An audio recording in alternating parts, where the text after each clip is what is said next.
আপনার পোষ্য সার্জারির পর এখন একটি গুরুত্বপূর্ণ রিকভারি পিরিয়ডের মধ্যে আছে।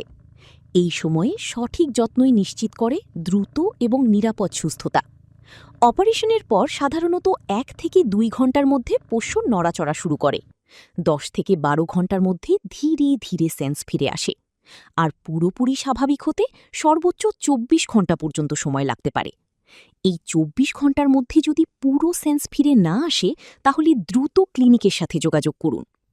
অপারেশনের পর কিছুটা ঝিমঝিম ভাব থাকা সম্পূর্ণ স্বাভাবিক। এটি অ্যানেস্থেশিয়ার প্রভাবের কারণে হয়। এই সময়ে মাঝে মাঝে বমি হতে পারে, তবে 3 থেকে 4 বারের বেশি বমি হলে অবশ্যই সতর্ক হন এবং ক্লিনিকের সাথে যোগাযোগ করুন। এই সময়ে পোষ্য ঠিকভাবে খাবার না খেলেও চিন্তার কিছু নেই, কারণ অপারেশনের সময় স্যালাইন, মাল্টিভিটামিন এবং মিনারেলস শিরার মাধ্যমে দেওয়া হয়, যা 12 থেকে 24 ঘন্টা পর্যন্ত শরীরকে সাপোর্ট দেয়। প্রথম 24 ঘন্টা খাবার শুরু করবেন খুব হালকা খাবার দিয়ে, যেমন চিকেন ব্লেন্ড বা চিকেন স্টক। এরপর ধীরে ধীরে সেমি সলিড এবং পরে স্বাভাবিক খাবারে ফিরিয়ে আনুন। ফুল সেন্স না আসার আগেই ভারী খাবার দিলে বমির তীব্রতা বাড়তে পারে, যা রিকভারির জন্য ক্ষতিকর হতে পারে। রিকভারি পিরিয়ডে পোষ্যকে কখনোই উঁচু জায়গায় রাখবেন না, কারণ দুর্বল অবস্থায় পড়ে গেলে গুরুতর আঘাত লাগতে পারে।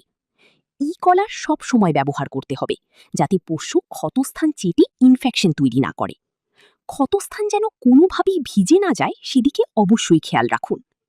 এই সময়ে পোষ্যকে উষ্ণ এবং শান্ত পরিবেশে রাখুন। ঠান্ডা যেন না লাগে সেটা খুব গুরুত্বপূর্ণ। চোখ শুকিয়ে যেতে পারে, তাই প্রয়োজন অনুযায়ী আই ড্রপ ব্যবহার করুন।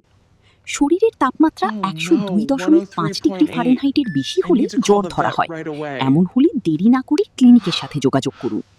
সবচেয়ে গুরুত্বপূর্ণ বিষয় হল সঠিক যত্ন, ধৈর্য এবং নিয়মিত মনিটরিং আপনার পোষ্যকে দ্রুত সুস্থ করে তুলবে। আরেকটি খুব গুরুত্বপূর্ণ বিষয় ফলো আপ ভিজিট।